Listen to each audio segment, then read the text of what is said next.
morning, welcome back. So in my last video I was talking about different forms of energy, and also I explained the concept of spring constant, different types of springs and their applications, and also the significance of spring constant.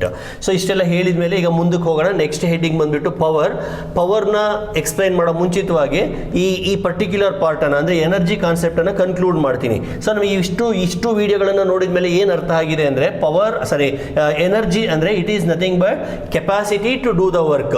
So ಒಂದು ಕೆಲಸ ಮಾಡಬೇಕಾದ್ರೆ energy ಬೇಕೇ ಬೇಕು ಅನ್ನೋದು ನಮಗೆ ಈಗ ಗೊತ್ತಾಗಿದೆ. ಈಗ ಸುಮ್ಮನೆ ಒಂದೊಂದು ಕೆಲಸಕ್ಕೂ ಎಷ್ಟೆಷ್ಟು ಎನರ್ಜಿ ನಮಗೆ ಬೇಕಾಗುತ್ತೆ ಅಥವಾ ಯಾವ್ಯಾವ ಪ್ರೋಸೆಸ್ಸಲ್ಲಿ ಎಷ್ಟೆಷ್ಟು ಎನರ್ಜಿ ಪ್ರೊಡ್ಯೂಸ್ ಆಗಿದೆ ಅನ್ನೋದಕ್ಕೆ ಒಂದು 2-3 ಎಕ್ಸಾಂಪಲ್ಸನ್ನು ಕೊಡ್ತೀನಿ. ಈಗ ನೀವು ನೋಟ್ಬುಕ್ ಇದೆಯಲ್ಲ, ನೋಟ್ಬುಕ್ ಪೇಜನ್ನು ತಿರುಗಿಸ್ಲಿಕ್ಕೆ you have to spend about 0.001 joule of energy. ಆಗಲಿ ಇನ್ನೊಂದು ವಿಡಿಯೋದಲ್ಲಿ ನಾನು ಹೇಳಿದ್ದೀನಿ, ನಿದ್ದೆ ಮಾಡಲಿಕ್ಕೂ ಕೂಡ ನಮಗೆ ಎನರ್ಜಿ ಬೇಕು, 81 ಜೌಲ್ಸ್ ಆಫ್ ಎನರ್ಜಿ ಬೇಕು, ಕ್ಲಾಸಲ್ಲಿ ಕೂತ್ಕೊಳ್ಳಿಕ್ಕೆ ಎನರ್ಜಿ ಬೇಕು, 120 ಜೌಲ್ ಎನರ್ಜಿ ಬೇಕು, ಸೈಕಲ್ ತುಳಿಲಿಕ್ಕೆ ಎನರ್ಜಿ ಬೇಕು, ಈ ಥರ ಎಲ್ಲ ಹೇಳಿದ್ದೀನಲ್ವಾ. ಹಾಗೇನೆ ಈಗ ಒಂದು ಪೇಜನ್ನು ತಿರುಗಿಸ್ಲಿಕ್ಕೆ it is nothing but doing work only, it requires about 0.001 joule of energy. ಅರ್ಥ ಆಯ್ತಾ? ಆಮೇಲೆ ನಮ್ಮ ಹಾರ್ಟ್ ಇದೆಯಲ್ಲ, ಬ್ಲಡ್ ಅನ್ನು ಪಂಪ್ ಮಾಡಬೇಕು every minute, every second, every fraction of a second it has to pump the blood. So it is using 0.5 joules of energy. So to pump the blood it is using 0.5 joule of energy each time. ಈ ತರ ನಾನು ಸುಮಾರು examples ಅನ್ನು ಕೊಡ್ತಾ ಹೋಗ್ಬೋದು. ಆಮೇಲೆ ಈಗ aeroplane ಇದೆಯಲ್ಲ, ಏರೋಪ್ಲೇನ್ ಎಂಜಿನ್ ಇದೆಯಲ್ಲ, ಎಷ್ಟು ಫಾಸ್ಟ್ ಆಗಿ ಅದು ವೀಲ್ ತಿರುಗ್ತಾ ಇರುತ್ತೆ ನೋಡಿ, ಅಲ್ಲಿ ಎಷ್ಟು ಎನರ್ಜಿ ಪ್ರೊಡ್ಯೂಸ್ ಆಗಿರುತ್ತೆ ಗೊತ್ತಾ?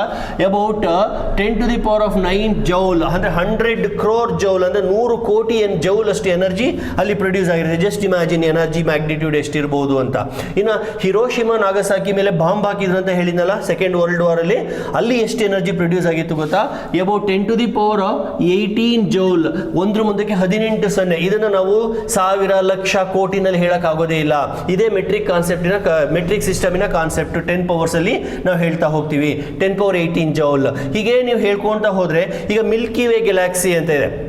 ಮಿಲ್ಕಿ ವೇ ಗ್ಯಾಲಕ್ಸಿನಲ್ಲಿ ಒಟ್ಟು ಎಷ್ಟು ಎನರ್ಜಿ ಇದೆ ಗೊತ್ತಾ? ಮಿಲ್ಕಿ ವೇ ಗ್ಯಾಲಕ್ಸಿನಲ್ಲೇ ನಮ್ಮ ಸೋಲಾರ್ ಸಿಸ್ಟಮ್ ಕೂಡ ಇರೋದು. ಸೊ ಮಿಲ್ಕಿ ವೇ ಗ್ಯಾಲಕ್ಸಿನಲ್ಲಿ we have about 10⁻52 joules of energy. ಆಯಿತು, ಇಷ್ಟೆಲ್ಲ ಆಯಿತು. 15,000 ಕೋಟಿ ವರ್ಷದಿಂದ ಏನೋ ಬಿಗ್ ಬ್ಯಾಂಗ್ ಆಗಿ ಇಡೀ ಯೂನಿವರ್ಸೇ ಹುಟ್ಟು ಅಂತ ಹೇಳ್ತಾರಲ್ಲ, ಬಿಗ್ ಬ್ಯಾಂಗ್ ಥಿಯರಿ. ಅವಾಗ ಎಷ್ಟು ಎನರ್ಜಿ ಜನರೇಟ್ ಆಗಿತ್ತು ಗೊತ್ತಾ? ಅವಾಗ ಎಷ್ಟು ಜನರೇಟ್ ಆಗಿತ್ತು ಅಂತಂದರೆ 10⁻68 ಜೌಲ್. ಆ 10⁻68 joule even today is there, it is there and it will be there. That is the meaning of conservation of energy. ಹಾಗಾದರೆ ಎಲ್ಲಿದೆ ಸರ್ ಅದು 10⁻68 ಜೌಲ್ ಎನರ್ಜಿ? ಇಡೀ ಯೂನಿವರ್ಸಲ್ಲಿ ಎಲ್ಲ ಕಡೆ ಸ್ಪ್ರೆಡ್ ಆಗಿದೆ. ಕೆಲವು ಕಡೆ ಸೋಲಾರ್ ಎನರ್ಜಿ ಫಾರಮಲ್ಲಿದೆ, ಕೆಮಿಕಲ್ ಎನರ್ಜಿ ಫಾರಮಲ್ಲಿದೆ, ಥರ್ಮಲ್ ಎನರ್ಜಿ ಫಾರಮಲ್ಲಿದೆ, ಮಾಸ್ ಫಾರಮಲ್ಲಿದೆ. ಯಾವ್ಯಾವುದೋ ರೂಪದಲ್ಲಿ ಅದು ಎನರ್ಜಿ ಇಡೀ ಬ್ರಹ್ಮಾಂಡನೇ ಆವರಿಸ್ಕೊಂಡ್ಬಿಟ್ಟಿದೆ. ಎಲ್ಲ ಕಡೆಗೂ ಶಕ್ತಿ ಇದೆ, ಎನರ್ಜಿ ಇದೆ. ಆ ಎನರ್ಜಿ ಟೋಟಲ್ ಬಂದು 10⁻68 ಜೌಲ್ ಅಂತ ಕ್ಯಾಲ್ಕುಲೇಟ್ ಮಾಡಿದ್ದಾರೆ. ಸೊ ಇದು ಎನರ್ಜಿಗೆ ಸಂಬಂಧಪಟ್ಟಂಗೆ ಆಯಿತು. ಸೊ ಇಷ್ಟು ಹೇಳಿದ ಮೇಲೆ now come please let us proceed to next concept, power. So ನಾನು ಇಂಟ್ರೊಡಕ್ಷನ್ ಕೊಡಬೇಕಾದ್ರೆ ಪವರ್ಗೆ ಒಂದು ಎಕ್ಸಾಂಪಲ್ ಅನ್ನು ಕೊಟ್ಟಿದ್ದೆ. ಯಾರು ಹೇಳಿ? ನಿಮ್ಮೆಲ್ಲರ ಮೆಚ್ಚಿನ ಪುನೀತ್ ರಾಜ್ಕುಮಾರ್. ಅವ್ರನ್ನೇನಂತ ಕರಿತೀವಿ? ಪವರ್ ಸ್ಟಾರ್ ಅಂತ ಕರಿತೀವಿ. ಆಯ್ತಾ? ಏನ್ ಸರ್ ಹಾಗಾದ್ರೆ ಪವರ್ ಸ್ಟಾರ್ ಅದು ಹೆಡ್ಬಿಡಿ ಟೈಟ್ಲ್ ಇರ್ಬೋದು, ಅದು ಅಭಿಮಾನಿಗಳು ಕೊಟ್ಟಿರೋ ಅದು ಬಿರುದಿರ್ಬೋದು. ಇಲ್ಲಿ ನಾವು ಪವರ್ ಅಂತಂದ್ರೆ ಏನು? ಈಗ ಪೊಲಿಟಿಷಿಯನ್ಸ್ಗೆ ಪವರ್ ಇದೆ ಅಂತ ಹೇಳ್ತೀವಿ. ಆ ಪವರ್ಗೂ ಫಿಸಿಕ್ಸ್ ಅಲ್ಲಿ ಬರೋ ಪವರ್ಗೂ ಏನಾದರೂ ವ್ಯತ್ಯಾಸ ಇದೆಯಾ ಅಥವಾ ಕನೆಕ್ಷನ್ ಇದೆಯಾ ಅಥವಾ ಎರಡೂ ಒಂದೇನಾ? ಇವನ್ನೆಲ್ಲ ಸ್ವಲ್ಪ ಕಲಿತಾ ಹೋಗೋಣ. ಆಯ್ತಾ? ಈ ಪವರ್ ಅನ್ನ ಎಕ್ಸ್ಪ್ಲೇನ್ ಮಾಡೋ ಮುಂಚೆ 2 ಇನ್ಸಿಡೆಂಟ್ಗಳನ್ನು ತಗೋತೀನಿ. ಫಸ್ಟ್ ಇನ್ಸಿಡೆಂಟ್ ಅಥವಾ ಫಸ್ಟ್ ಎಕ್ಸಾಂಪಲ್ ಅಂತ ತಗೊಳ್ಳೋಣ. ಫಸ್ಟ್ ಎಕ್ಸಾಂಪಲ್ ಅಲ್ಲಿ ನೀರು ಸಂಪಲ್ಲಿ ನೀರಿದೆ. ಈಗ ನಿಮ್ಮ ಮನೆಯಲ್ಲಿ ಸಂಪ್ ಅಂತ ಇರುತ್ತಲ್ವ, ತೊಟ್ಟಿ ಇರುತ್ತಲ್ವ ಕೆಳಗಡೆಗೆ, ಅಥವಾ ಹಳ್ಳಿನಲ್ಲಿ ಜಮೀನಲ್ಲಿ ಬಾವಿ ಇರ್ತಾವಲ್ವ, ಅಥವಾ ಬೋರ್ವೆಲ್ ಇರುತ್ತಲ್ವ, ಅಲ್ಲಿಂದ ನಾವು ನೀರನ್ನು ಮೇಲಕ್ಕೆ ಲಿಫ್ಟ್ ಮಾಡಬೇಕು. ಈಗ ಇಲ್ಲಿ ಒಂದು ಬಾವಿ ಇದೆ ಅಂತ ಇಟ್ಕೊಳ್ಳೋಣ, ಇದು ಬಾವಿ ಅಂತ ಇಟ್ಕೊಳ್ಳೋಣ. ಇಲ್ಲೆಲ್ಲ ನೀರಿದೆ.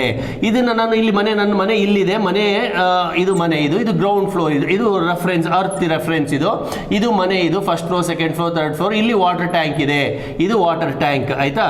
ಸೊ ನಾನು ಇಲ್ಲಿಂದ ನೀರನ್ನು ಅಲ್ಲಿಗೆ ಲಿಫ್ಟ್ ಮಾಡಬೇಕು. ಅದಕ್ಕೆ ಏನು ಮಾಡ್ತೀನಿ? ಒಂದು ಮೋಟ್ರನ್ನು ಹಾಕಿ, ಪೈಪನ್ನು ಹಾಕಿ ಹೀಗೆ ನೀರನ್ನು ತಗೊಂಡು ಹೋಗ್ತೀನಿ. ಆಯ್ತಾ? ಸೊ ನೀರನ್ನು ನಾನು ಇಲ್ಲಿಂದ ಇಲ್ಲಿಗೆ ಲಿಫ್ಟ್ ಮಾಡಬೇಕು. ಎಷ್ಟು ಹೈಟಿಗೆ ಲಿಫ್ಟ್ ಮಾಡಿದ್ದೀನಿ?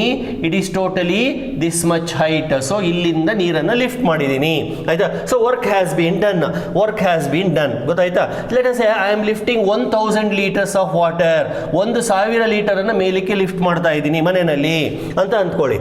ಈಗ ಫಸ್ಟ್ ಎಕ್ಸಾಂಪಲ್ ಅಲ್ಲಿ ನಾನು ನೀರನ್ನು ಲಿಫ್ಟ್ ಮಾಡ್ತಾ ಇದ್ದೀನಲ್ಲ, ಇಲ್ಲಿ ನೀರು ಲಿಫ್ಟ್ ಮಾಡಲಿಕ್ಕೆ ನಿಮ್ಗೆ ಎಲ್ರಿಗೂ ಗೊತ್ತು, ವಾಟರ್ ಪಂಪ್ ಬೇಕೇ ಬೇಕು, ಮೋಟರ್ ಬೇಕೇ ಬೇಕು, ಪಂಪ್ ಬೇಕೇ ಬೇಕು. ಈಗ ಬಂತು. ಈ ಪಂಪು ನೀರನ್ನು 1 ಅವರಲ್ಲಿ ಮೇಲಕ್ಕೆ ಲಿಫ್ಟ್ ಮಾಡುತ್ತೆ ಅಂತ ಇಟ್ಕೊಳ್ಳೋಣ. 1 ಅವರಲ್ಲಿ ನೀರನ್ನು ಲಿಫ್ಟ್ ಮಾಡುತ್ತೆ ಅಂತ ಇಟ್ಕೊಳ್ಳೋಣ. Dear students, observe carefully. For the first time we are coming across with this parameter time in this chapter. Beginning ಇಂದ ಹಂಗೆ ನೋಡ್ಕೊಂಬನ್ನಿ. ವರ್ಕ್ ಅನ್ನ ಹೇಳ್ಬೇಕಾದ್ರೆ ನಾನು ಟೈಮ್ ಅನ್ನ ಹೇಳಲಿಲ್ಲ, ಎನರ್ಜಿಯನ್ನ ಕನೆಕ್ಟ್ ಮಾಡ್ಬೇಕಾದ್ರೆ ಟೈಮ್ ಅನ್ನ ಹೇಳಲಿಲ್ಲ, ಕೊಲಿಷನ್ಸ್ ಅನ್ನ ಅಥವಾ ಕೊಲಿಷನ್ಸ್ ಇನ್ನು ಹೇಳಿಲ್ಲ ಬಿಡಿ, ಇದು ಏನು ಕನ್ಸರ್ವೇಷನ್ ಆಫ್ ಎನರ್ಜಿ ಹೇಳ್ಬೇಕಾದ್ರೆ ಅಥವಾ ಸ್ಪ್ರಿಂಗ್ಸ್ ಹೇಳ್ಬೇಕಾದ್ರೆ ಎಲ್ಲೂ ನಾನು ಟೈಮ್ ಫ್ಯಾಕ್ಟರ್ ಅನ್ನ ನಾನು ತಗೊಂಡ್ಬರ್ಲಿಲ್ಲ. ಈಗ first time I am bringing the time factor into the discussion. ಈಗ ನಾನೇನು ಹೇಳ್ತಾ ಇದ್ದೀನಿ, ಒಂದು ಮೋಟರ್ನ ಉಪಯೋಗಿಸ್ತಾ ಇದ್ದೀನಿ, ಇಲ್ಲೊಂದು ಮೋಟರ್ ಇಟ್ಟಿದ್ದೀನಿ. ಆ ಮೋಟರನ್ನು ಎ ಅಂತ ಕರೆಯೋಣ. ಮೋಟರ್ ಎ ಬಂದು 1,000 ಲೀಟರನ್ನು 1,000 ಲೀಟರ್ ನೀರನ್ನು ಮೇಲಕ್ಕೆ ಲಿಫ್ಟ್ ಮಾಡುತ್ತೆ. ಲೆಡಸೆ ಥ್ರೂ 10 ಮೀಟರ್ ನೆಲ ಇಲ್ಲಿಂದ ಮೇಲಕ್ಕೆ ನೀರನ್ನು ಎತ್ತುತ್ತೆ, 10 ಮೀಟರ್ ಮೇಲಕ್ಕೆ ಎತ್ತುತ್ತೆ. ಎಷ್ಟೊತ್ತಿಗೆ? 1 ಅವರಲ್ಲಿ. ಈಗ ನಾನು ಈ ಮೋಟರ್ ಬದಲಿಗೆ ಇನ್ನೊಂದು ಮೋಟರ್ ಉಪಯೋಗಿಸ್ತೀನಿ. Let's say I am using another motor B ಅಂತ ಇಟ್ಕೊಳ್ಳೋಣ. ಆ ಮೋಟರು ಇಷ್ಟೇ ನೀರನ್ನು ಇಷ್ಟೇ ಮೇಲಕ್ಕೆ ಬರೀ 10 ನಿಮಿಷಕ್ಕೆ ಮೇಲಕ್ಕೆ ಎತ್ತುತ್ತೆ ಅಂತ ಇಟ್ಕೊಳ್ಳಿ. ಈಗ ನಿಮಗೆ ಒಂದು ಪ್ರಶ್ನೆ ಕೇಳ್ತೀನಿ, ಆನ್ಸರ್ ಈಸಿಯಾಗಿ ಹೇಳ್ಬೋದು ನೀವು.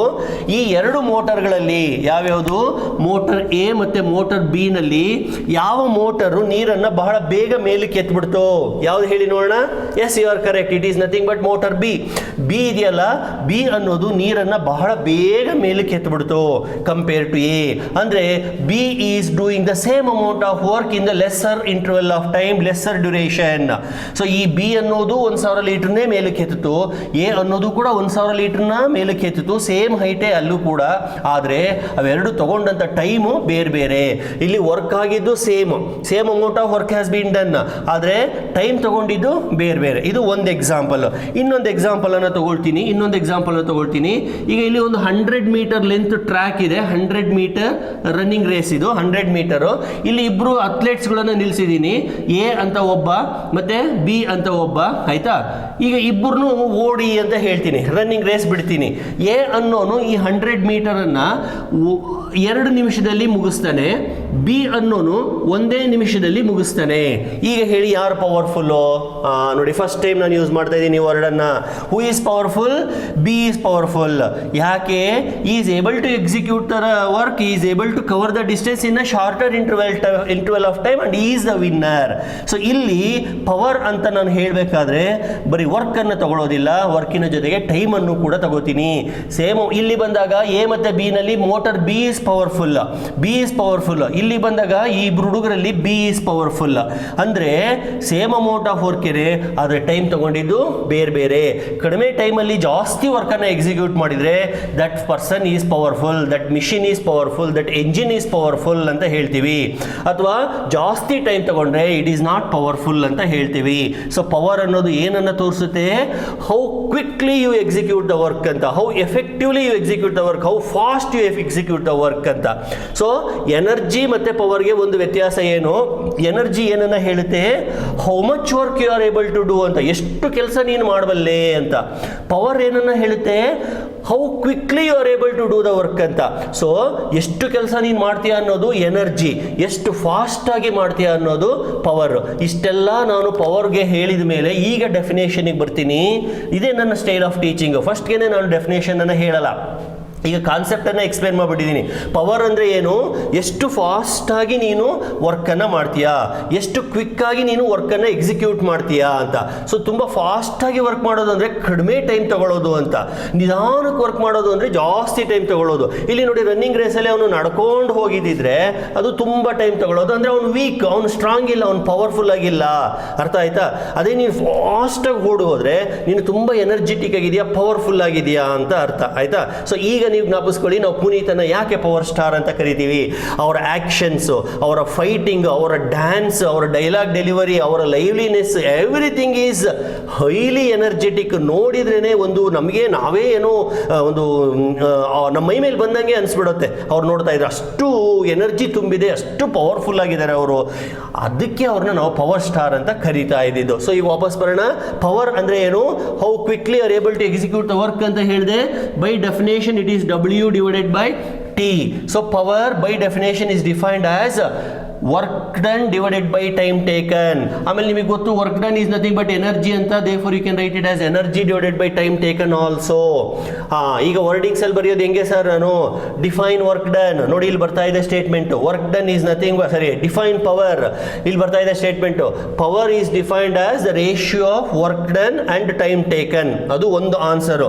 ಇನ್ನೊಂದು answer, it is rate of doing work. Power is nothing but rate of doing work or it is rate of energy expended. So ಎನರ್ಜಿಯನ್ನ ಟೈಮಿಂದ ಡಿವೈಡ್ ಮಾಡಿದ್ರೆ, ವರ್ಕನ್ನು ಟೈಮಿಂದ ಡಿವೈಡ್ ಮಾಡಿದ್ರೆ ಬರೋ ಆನ್ಸರೇ ಪವರ್ ಆಗಿರುತ್ತೆ. So power is nothing but rate of doing work. More work you do in a small interval of time you are powerful. That is what happen in case of B. So ವರ್ಕನ್ನು ನೀನು ಕಡಿಮೆ ಟೈಮಲ್ಲಿ ಮಾಡಿದೆ, so B is powerful ಅಂತ.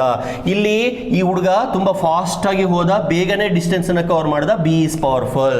Sir ಇಷ್ಟು ಹೇಳಿದ ಮೇಲೆ S I ಯೂನಿಟಿಗೆ ಬರೋಣ. ಎಸ್ ಐ ಯೂನಿಟ್ ಬಂದು ವ್ಯಾಟ್, ಅಬ್ರಿವೇಷನ್ ಬಂದು capital W.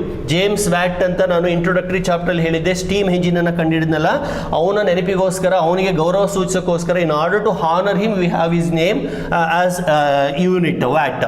So define one watt ಅಂತ ಅಂದ್ರೆ it is nothing but 1 joule of work is done in 1 second. If 1 joule of work is done in 1 second, then we say power is 1 watt. ಅರ್ಥ ಆಯ್ತಾ? ಇದು definition ಆಯಿತು, S I unit ಆಯಿತು. ನಾವು ಪ್ರಶ್ನೆ ಬಂದ್ಬಿಟ್ಟು ಇವಾಗ, ಸರ್ ಪವರ್ ಏನು ಸ್ಕೇಲಾರ್ ಕ್ವಾಂಟಿಟಿನ ವೆಕ್ಟರ್ ಕ್ವಾಂಟಿಟಿನ ಸರ್? ಅದನ್ನು ಕೇಳಲೇಬೇಕು. ಆಗಲೇ ನಾನು ಹೇಳಿದ್ದೀನಿ, work done is A scalar, energy scalar, time is scalar, therefore power is also scalar. Scalar divided by scalar is also A scalar quantity. ಅಂದರೆ ಪವರ್ಗೆ ಡೈರೆಕ್ಷನ್ಸ್ ಇಲ್ಲ, ಓನ್ಲಿ ಮ್ಯಾಗ್ನಿಟ್ಯೂಡ್ ಇದೆ. ಇನ್ನು dimensions ಅನ್ನು ಬರೆಯೋಣ, ಅದು ಕೂಡ ಬರೀಬೇಕು ಯಾವಾಗಲೂ, 1 ಮಾರ್ಕಿಗೆ ಕೇಳ್ತಾರೆ. ಡೈಮೆನ್ಷನ್ಸ್ ಅನ್ನು ಬರೆಯೋಣ. ಡೈಮೆನ್ಷನ್ಸ್ ಅನ್ನು ಬರೆಯೋದು ಹೆಂಗೆ? ಡಬ್ಲ್ಯೂ ಅಂದರೆ ಎನರ್ಜಿ, ಎನರ್ಜಿಗೆ ಆಲ್ರೆಡಿ ಗೊತ್ತು, m1 L2 T-2 ಅಂತ, divided by time t to the power of 1. ಅಲ್ಲಿ ಇದು ಏನಾಗುತ್ತೆ? m1 L2 T-3. This is the dimensions for power. So power ಅಂದ್ರೆ rate of doing work. more work you do in lesser interval of time, you are more powerful. So ಇಲ್ಲಿಗೆ ಒಂದು ಹಂತ ಮುಗೀತು, ಪವರ್ಗೆ ಸಂಬಂಧಪಟ್ಟಂಗೆ ಒಂದು ಸ್ಟೇಜ್. ಈಗ ಪವರ್ನ ನಾವು ಬರೀ ವ್ಯಾಟ್ ಅಲ್ಲ, ಹಾರ್ಸ್ ಪವರ್ ಅಂತ ಕೂಡ ಬಳಸ್ತೀವಿ. ಹಾರ್ಸ್ ಪವರ್ ಅನ್ನೋ ಒಂದು ಯೂನಿಟ್ ಅನ್ನು ಕೂಡ ಬಳಸ್ತೀವಿ, HP. ಎಸ್ಪೆಷಲಿ ಈ ಮೋಟರ್ಸ್ ಇದಾವಲ್ಲ, ಪಂಪ್ಗಳಿದಾವಲ್ಲ, ಈವನ್ ಟುಡೇ ನಾವು ಮೆಷರ್ ಮಾಡೋದೇ HP. ರೂರಲ್ ಸೈಡ್ನವ್ರಿಗೆ ಇದು ಸ್ವಲ್ಪ ಗೊತ್ತಿರುತ್ತೆ. ಬೋರ್ವೆಲ್ಗೆ ಎಷ್ಟು HP ಮೋಟರನ್ನು ಇಳಿಸ್ಬೇಕು, 1 HP-ನ, 0.5 HP-ನ, 2 HP-ನ, 5 HP-ನ ಅಂತ ಕೇಳ್ತಾರೆ. HP ಅಂದರೆ ಹಾರ್ಸ್ ಪವರ್. ಹಾರ್ಸ್ ಪವರ್ಗೂ ವ್ಯಾಟ್ಗೂ ಕನೆಕ್ಷನ್ ಇದೆ. 1 horse power is equal to 750 watt, ರಫ್ಲಿ 750 ಅಥವಾ 56 ವ್ಯಾಟ್ ಈ ತರ ಬರುತ್ತೆ. ಆಯ್ತಾ? 750 to 56 ವ್ಯಾಟ್ ಬರೀಬಹುದು, ಏನು ತೊಂದರೆ ಇಲ್ಲ. 1 HP is equal to so much watt. ಈಗ ಸರ್ ಇಲ್ಲಿ ಹಾರ್ಸ್ ಪವರ್ ಅಲ್ಲಿ ಹಾರ್ಸಿಗೆ ಏನು ಸರ್ ಕೆಲಸ, ಅದನ್ನು ಸ್ವಲ್ಪ ಹೇಳ್ತೀನಿ. ಹಾರ್ಸ್ ಅನ್ನೋ ಪದ ಯಾಕೆ ಬಂತು ನೋಡಿ. ಸ್ಟೀಮ್ ಎಂಜಿನ್ ಅನ್ನ ಕಂಡಿಡಿದ್ನಲ್ಲ ಜೇಮ್ಸ್ ವ್ಯಾಟ್ 18th ಸೆಂಚುರಿನಲ್ಲಿ. ಅದಕ್ಕೂ ಮುಂಚೆ ಈ ಏನು ಮೈನ್ಸ್ ಇಂದ ಕೋಲ್, ಅಂದ್ರೆ ಕಲ್ಲಿದ್ಲು ಅಂತ ನಾವು ಕನ್ನಡದಲ್ಲಿ ಕರಿತೀವಲ್ಲ, ಅದನ್ನ ಮೇಲಕ್ಕೆ ಎತ್ತಲಿಕ್ಕೆ ಅಥವಾ ಹೊಲಗಳಲ್ಲಿ ಏನಾದ್ರು ಕೆಲಸ ಮಾಡಲಿಕ್ಕೆ ಅಥವಾ ಗಾಡಿಗಳನ್ನ ಎಳ್ಕೊಂಡು ಹೋಗ್ಲಿಕ್ಕೆ ಎಲ್ಲದಕ್ಕೂ ಯುರೋಪಿಯನ್ ಕಂಟ್ರೀಸ್ ಅಲ್ಲಿ ಕುದುರೆಗಳನ್ನ ಬಳಸ್ತಾ ಇದ್ರು.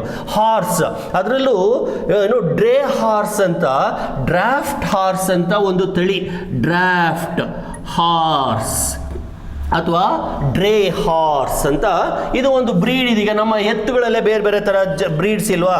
ಈಗ ನಾವು ಹೊಲಗಳಲ್ಲಿ ಉಳುಮೆ ಮಾಡಲಿಕ್ಕೆ, ಅಂದರೆ ಫ್ಲೋ ಮಾಡಲಿಕ್ಕೆ, ಹೊಲನ ಹದ ಮಾಡಲಿಕ್ಕೆ, ಅಥವಾ ಎತ್ತಿನ ಗಾಡಿನ ಹೇಳ್ಕೊಂಡು ಹೋಗ್ಲಿಕ್ಕೆ ನಾವು ಈಗ ಬಳಸಲ್ಲ ಬಿಡಿ. ಮೊದಲೆಲ್ಲ ಎತ್ತಿನ ಗಾಡಿ, ಈಗೆಲ್ಲ ಕಡಿಮೆ ಆಗಿದೆ ಎತ್ತಿನ ಗಾಡಿ, ಬಟ್ ಈವನ್ ಟುಡೇ ಹೊಲಗಳಲ್ಲಿ ಏನೋ ವ್ಯವಸಾಯ ಮಾಡಲಿಕ್ಕೆ ಎತ್ತುಗಳನ್ನು ಬಳಸ್ತೀವಿ. ಅಲ್ಲಿ ಬೇರೆ ಬೇರೆ ಏನೋ ಬ್ರೀಡ್, ಬೇರೆ ಬೇರೆ ಜಾತಿ, ಬೇರೆ ಬೇರೆ ತಳಿ ಎತ್ತುಗಳನ್ನು ಬಳಸ್ತೀವಿ. ಅವು ಅದರಲ್ಲಿ ಎನರ್ಜಿ ತುಂಬ ಇಂಪಾರ್ಟೆಂಟ್. ಅದೇ ಥರ ಯುರೋಪಲ್ಲಿ ಕೂಡ ಡ್ರಾಫ್ಟ್ ಹಾರ್ಸ್ ಅನ್ನೋ ಒಂದು ಬ್ರೀಡನ್ನು ಬಳಸ್ತಾ ಇದ್ರು. ಏನಕ್ಕೆ?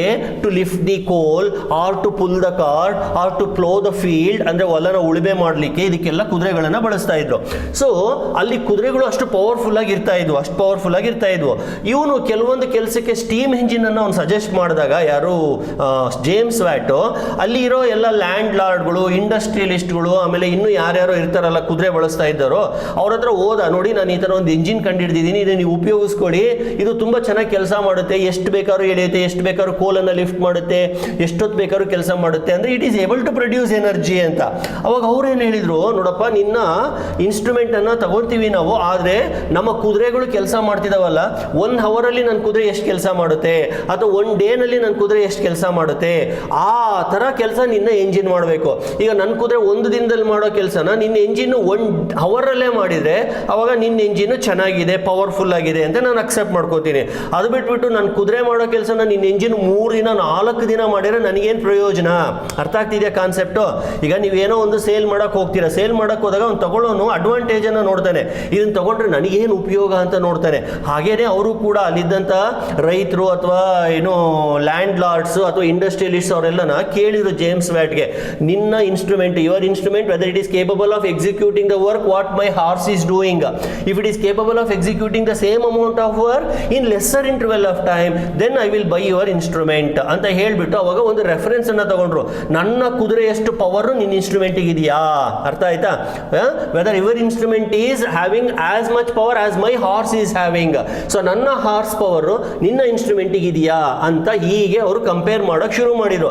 ಹಾಗೆ ಕಂಪೇರ್ ಮಾಡೋಕೆ ಶುರು ಮಾಡಿದಾಗ ಹುಟ್ಕೊಂಡಂತ ಯೂನಿಟ್ಟೇನೆ ಹಾರ್ಸ್ ಪವರ್. ಹಾರ್ಸ್ ಪವರ್ ಅಂತ ಸುಮ್ಮನೆ ಅವಾಗ ಜನರಲ್ ಆಗಿ ಹೇಳ್ಕೊಂತ ಹೋಗ್ತಾ ಇದ್ರು, ನೀನು ತಂದಿರೋ ಇನ್ಸ್ಟ್ರೂಮೆಂಟ್ ನನ್ನ ಈ ಕುದುರೆಗೆ ಈಕ್ವಲೆಂಟ್ ಆಗುತ್ತೆ, ಅಥವಾ ಈ ಇನ್ಸ್ಟ್ರೂಮೆಂಟ್ ನನ್ನ ಹತ್ರ 2 ಕುದುರೆಗೆ ಈಕ್ವಲ್ ಆಗುತ್ತೆ, ಅಥವಾ ನಿನ್ನ ಇನ್ಸ್ಟ್ರೂಮೆಂಟ್ ಮಾಡೋ ಕೆಲಸ ನನ್ನ 10 ಕುದುರೆಗಳು ಮಾಡ್ತವೆ, ಈ ತರ ಎಲ್ಲ ಕಂಪೇರ್ ಮಾಡೋಕೆ ಶುರು ಮಾಡಿದ್ರು. ಹಾಗೆಯೇ ಬೆಳ್ಕೊಂಡು ಹಾರ್ಸ್ ಪವರ್ ಒಂಥರ ಕ್ರೂಡ್ ಆಗಿತ್ತು.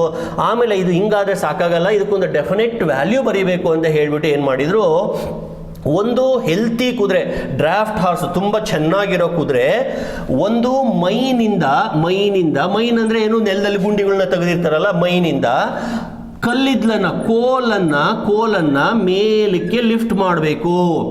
ಎಷ್ಟು ಕೋಲನ್ನ ಎಷ್ಟೊತ್ತು ಎಷ್ಟು ಹೈಟ್ಗೆ ಲಿಫ್ಟ್ ಮಾಡಬೇಕು? 250 kg ಕೋಲನ್ನ, 250 kg ಕೋಲ್ 1 ಫೂಟ್ ಅಷ್ಟು ಹೈಟ್ಗೆ 1 ಸೆಕೆಂಡಲ್ಲಿ ಲಿಫ್ಟ್ ಮಾಡಿದರೆ. ಅರ್ಥ ಆಯ್ತಾ ನಾನು ಹೇಳಿದ್ದು? 250 kg ನೀನು ನಿಧಾನಕ್ಕೆ ಕೇಳಿದ್ರೆ ನೀನು ವೀಕ್, ಪವರ್ಫುಲ್ ಅಲ್ಲ. ಅದೇ ಫಾಸ್ಟಾಗಿ ಎಳೆದ್ಬಿಟ್ರೆ ಯು ಆರ್ ಸ್ಟ್ರಾಂಗ್. ಅಂದರೆ ಇಲ್ಲಿ 250 kg 1 ಫೀಟೇ ಮೇಲಕ್ಕೆ ಎತ್ತದು. M is 250, H is 1 feet, G is 9.8 ಅಥವಾ 10. Time 1 second. ನೋಡಪ್ಪ, ಒಂದು ಕುದುರೆ 1 ಸೆಕೆಂಡಲ್ಲಿ 250 kg ಮಾಸನ್ನು 1 ಅಡಿ ಮೇಲಕ್ಕೆ ಎತ್ತಿದ್ರೆ ಎಷ್ಟು ಪವರ್ ಇರುತ್ತೋ ಅಷ್ಟು ಪವರ್ ಅನ್ನು ನಾವು 1 ಹಾರ್ಸ್ ಪವರ್ ಅಂತ ಕರಿತೀವಿ. ಬೇಕಾದ್ರೆ ನೀವು ಇದನ್ನು ಎಕ್ಸಸೈಸ್ ಆಗಿ ಕ್ಯಾಲ್ಕುಲೇಟ್ ಮಾಡಬಹುದು. ಅಂದ್ರೆ ವ್ಯಾಟ್ ಅಲ್ಲಿ ಕಂಡುಹಿಡಿಬೇಕು ಅಂತಂದ್ರೆ mgh/t that is equal to m ಬಂದು 250 ಹಾಕೊಳ್ಳಿ. 1 ಫೀಟ್ ಅಂದ್ರೆ 1 ಫೀಟ್ ಬಂದ್ಬಿಟ್ಟು 30 centimetre. 30 into 10⁻²² divided by h ಬಂದು g ಬಂದ್ಬಿಟ್ಟು 9.8. ಟೈಮ್ ಬಂದು 1 ಸೆಕೆಂಡ್. ಇದನ್ನ ಕ್ಯಾಲ್ಕುಲೇಟ್ ಮಾಡಿ ಯು ವಿಲ್ ಗೆಟ್ ಅರೌಂಡ್ 756. ಅದನ್ನ ನಾನು ರಫ್ ಆಗಿ 750 ವ್ಯಾಟ್ ಅಂತ ಬರೆದೆ. ಆಯ್ತಾ?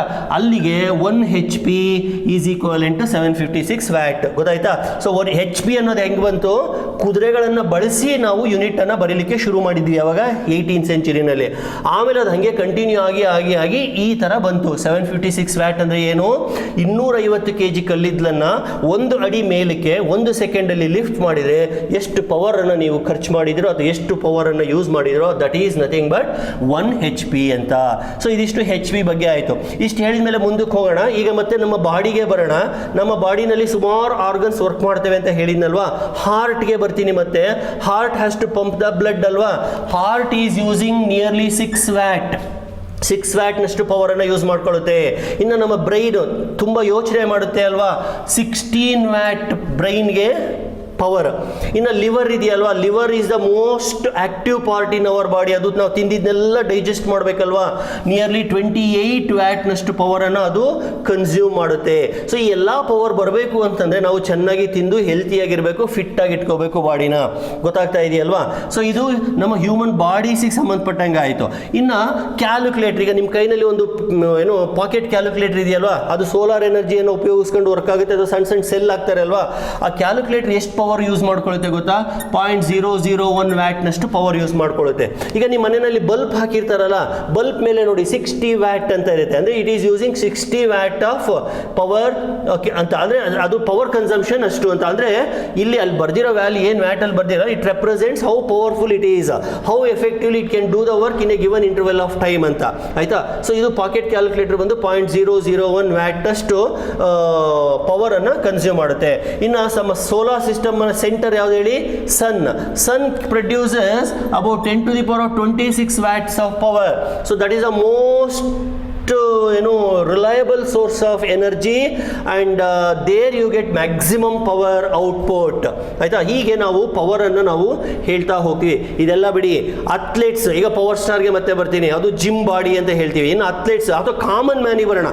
Common man day to day activities ಅನ್ನು ಮಾಡಲೇಬೇಕಲ್ವಾ? ಓಡಾಡಬೇಕು, ತಿನ್ಬೇಕು, ಉಣ್ಬೇಕು, ಮಲ್ಕೋಬೇಕು, ನಡಿಬೇಕು, ಕೆಲಸ ಮಾಡಬೇಕು, ಸೈಕಲ್ ತುಳಿಬೇಕು, ಬಸ್ ಹತ್ಬೇಕು, ಇವೆಲ್ಲ ಮಾಡ್ತಾನಲ್ವಾ? ಅವನಿಗೆ ಆನ್ ಆನ್ ಆವರೇಜ್ 1.2 HP ಅಷ್ಟು ಪವರ್. ಇದನ್ನ ವ್ಯಾಟಲ್ಲಿ ಬರೀತಾ ಇಲ್ಲ ನಾನು ಬೇಕಾದ್ರೆ ನೀವು ಇದನ್ನ ಕನ್ವರ್ಟ್ ಮಾಡ್ಕೊಳ್ಳಿ. 1.2 ಇಂಟು 756 ಮಾಡಿದ್ರೆ ವ್ಯಾಟಲ್ಲಿ ಬಂದ್ಬಿಡುತ್ತೆ. 1.2 HP ಅಷ್ಟು ಪವರು ಇವು ನಾರ್ಮಲ್ ಹ್ಯೂಮನ್ ಬೀಯಿಂಗ್. ಅದೇ ಅಥ್ಲೆಟ್ಸ್ಗಳೆಲ್ಲ ಏನು ಎವ್ರಿ ಡೇ ಎಕ್ಸಸೈಸ್ ಮಾಡಿ ಸ್ಟಿಫ್ ಆಗಿ ಇಟ್ಕೊಂಡಿರ್ತಾರೆ. They can produce around 2.2 HP of power. 2.2 HP of power ಅಥ್ಲೆಟ್ಸ್ಗಳು. ಅವರೆಲ್ಲ ಸ್ವಲ್ಪ ಪವರ್ಫುಲ್ ಆಗಿರ್ತಾರೆ. ಈಗ ಅಲ್ಲಿ ಎಕ್ಸಾಂಪಲ್ ಹೇಳಿದ್ನಲ್ಲ, ಇವನು ಅಥ್ಲೆಟ್, ಇವನು ಕಾಮನ್ ಬಾಯ್ ಅಷ್ಟೇ. ಕಾಮನ್ ಬಾಯ್ಗೆ ಅಷ್ಟು ಎನರ್ಜಿ ಇರಲ್ಲ, ಅಷ್ಟು ಪವರ್ಫುಲ್ ಆಗಿರೋದಿಲ್ಲ, ಹಾಗಾಗಿ ಅವನು ಜಾಸ್ತಿ ಟೈಮ್ ತಗೊಳ್ತಾನೆ. ಅಥ್ಲೆಟ್ ತುಂಬಾ ಪವರ್ಫುಲ್ ಆಗಿರೋದ್ರಿಂದ ಕಡಿಮೆ ಟೈಮ್ ತಗೊಂಡು ಎಕ್ಸಿಕ್ಯೂಟ್ ಮಾಡ್ತಾನೆ. ನಿಮಗೆಲ್ಲ ಗೊತ್ತಿರೋದು ಹುಸೇನ್ ಬೋಲ್ಟ್ ಅಂತ. ಹುಸೇನ್ ಬೋಲ್ಟ್ ವರ್ಲ್ಡ್ ರೆಕಾರ್ಡ್ ಮಾಡಿದ್ನಲ್ಲ, ಅವಾಗ ಎಷ್ಟು ಪವರ್ ಅನ್ನು ಪ್ರೊಡ್ಯೂಸ್ ಮಾಡಿದ್ದ ಗೊತ್ತಾ? ಅವನು 3.5 HP ಅಷ್ಟು power. 3.5 HP, just imagine. 7×3 nearly 2500 ವ್ಯಾಟ್ನಷ್ಟು ಎನರ್ಜಿಯನ್ನು ಆ ಕ್ಷಣಕ್ಕೆ ಅವನು ಪ್ರೊಡ್ಯೂಸ್ ಮಾಡಿದ ಒಂದು ಸೆಕೆಂಡ್ಗೆ. 2500 joules of energy per second, ಅಥವಾ 2500 watts of energy, power he generated at that time to break the world record or to create the world record. So ಇಷ್ಟು ಪವರಿನ introduction ಆಯಿತು. So ನಾನು energy different values ಅನ್ನು ಹೇಳಿದೆ, power ಅನ್ನು define ಮಾಡಿದೆ, ಪವರ್ಗೆ ಒಂದಷ್ಟು examples ಅನ್ನು ಕೊಟ್ಟೆ. ಆಮೇಲೆ ಹಾರ್ಸ್ ಪವರ್ ಇದ್ದಂಥ ಒಂದು ಇಂಟ್ರೆಸ್ಟಿಂಗ್ ಸ್ಟೋರಿಯನ್ನು ಹೇಳಿದೆ. ಹಾರ್ಸ್ ಪವರ್ಗೂ ಮತ್ತು ವ್ಯಾಟ್ಗೂ ಕನೆಕ್ಷನ್ ಅನ್ನು ಹೇಳಿದೆ. ಆಮೇಲೆ different values for power values for different mechanisms ಅಂತ ಹೇಳಿದ್ದೀನಿ. ಸೊ ಇಷ್ಟು ಹೇಳಿದ ಮೇಲೆ ನೆಕ್ಸ್ಟ್ ನಾವು ಮುಂದಕ್ಕೆ ಕೊಲಿಷನ್ಸ್ ಅಂತ ತುಂಬ ಇಂಪಾರ್ಟೆಂಟ್. ಇಲ್ಲಿ 2-3 ಡಿರೈವೇಷನ್ ಬರ್ತವೆ, ಪ್ರತಿಯೊಂದು ಡಿರೈವೇಷನ್ ಇಂಪಾರ್ಟೆಂಟ್. ಅದನ್ನು ನಾನು ಡೀಟೇಲ್ ಆಗಿ ನೆಕ್ಸ್ಟ್ ಕ್ಲಾಸಲ್ಲಿ ಹೇಳ್ತಾ ಹೋಗ್ತೀನಿ. ಆಮೇಲೆ ನಾನು ಈ ಡಿಸ್ಕ್ರಿಪ್ಷನ್ ಬಾಕ್ಸಲ್ಲಿ ನೋಟ್ಸನ್ನು ಹಾಕಿದ್ದೀನಿ, ನೋಟ್ಸನ್ನು ಡೌನ್ಲೋಡ್ ಮಾಡ್ಕೊಳ್ಳಿ. ಆಮೇಲೆ ನನ್ನ ಹಳೆ ವೀಡಿಯೋಸ್ಗಳನ್ನೆಲ್ಲ ನೋಡಿ ನಿಮ್ಮ ಫ್ರೆಂಡ್ಸ್ಗಳ ಜೊತೆ ಶೇರ್ ಮಾಡಿ. ದಯವಿಟ್ಟು ನಿಮ್ಮ ಕಾಮೆಂಟ್ಸನ್ನು ಹಾಕಿ, ಆಯಿತಾ? Okay, thank you very much.